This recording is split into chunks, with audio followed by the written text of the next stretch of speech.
Chaque semaine, dans l'Extra Interview, une personnalité se dévoile à travers son rapport au cinéma et à la série. Aujourd'hui, un chanteur qui m'a fait danser dans les années 80, Jimmy Somerville.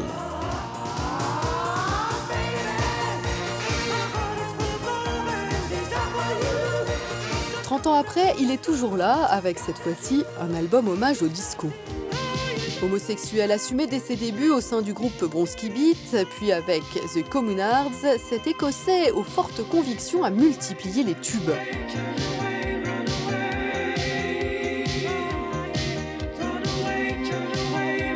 Derrière les sons new wave et les rythmes disco, des textes militants, mais l'engagement est-il pour autant au cœur de ses choix de spectateurs ?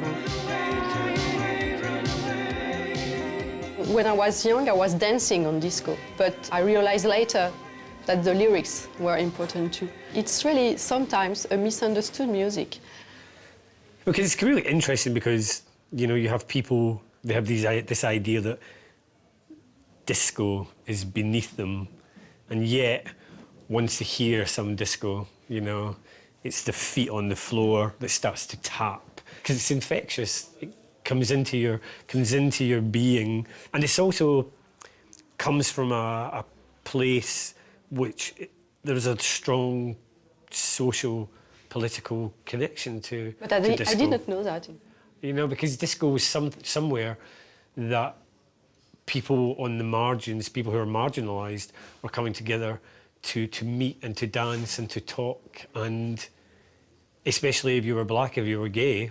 This was that was the only place where you could be expressive, you could sing loud, you could go into what you really desired on the dance floor.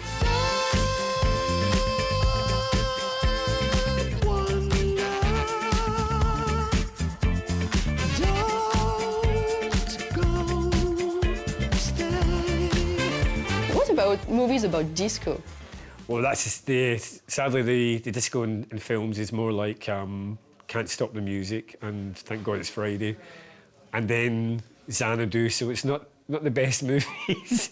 But I think there's a movie waiting to be made that shows the two sides of the genre, because there's a dark side to disco, a very dark side, because disco was also that explosion of hedonism, and then there was an introduction of also drugs and alcohol, and through the dark side of disco, through the hedonism, relationships, jobs, all sorts of securities were being forgotten because people were just diving head first into the hedonism. Do you remember what kind of movie you watched when you were a young guy in Scotland? At that time, especially in the early 80s, I had started to live with a bunch of kind of radical gay men who were a bit older than me, who were they were quite intellectual, and they were also very Trotskyite.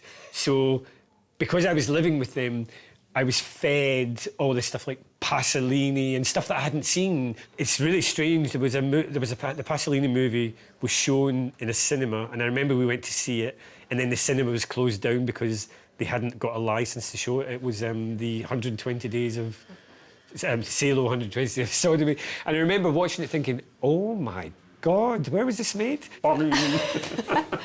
What about films or series about gay characters?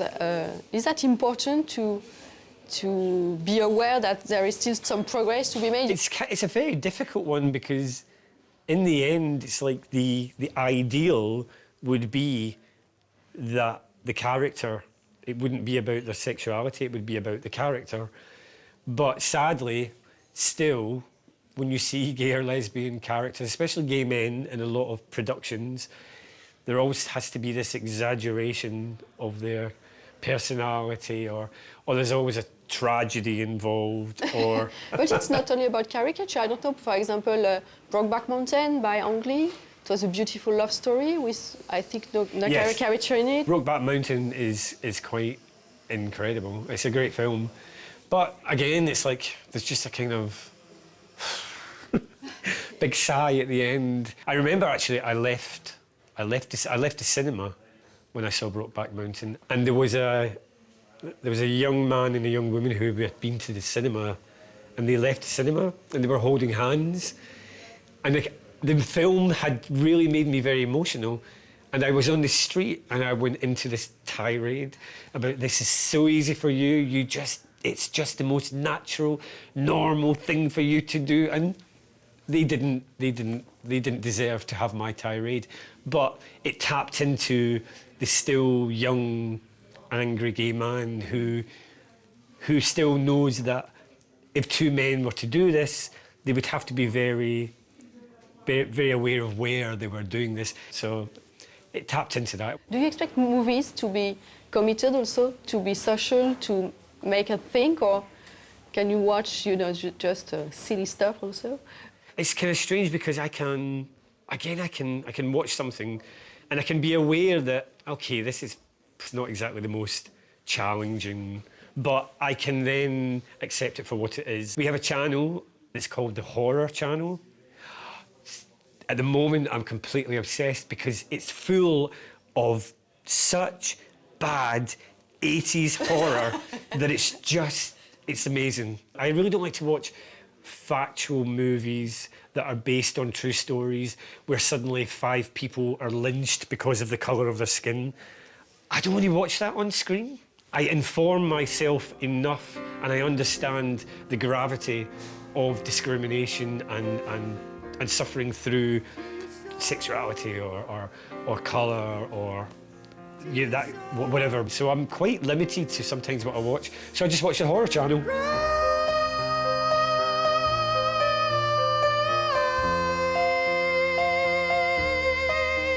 On pourrait croire Jimmy Somerville usé par ses combats militants, mais voilà un artiste ô combien touchant qui croit toujours au pouvoir de la musique.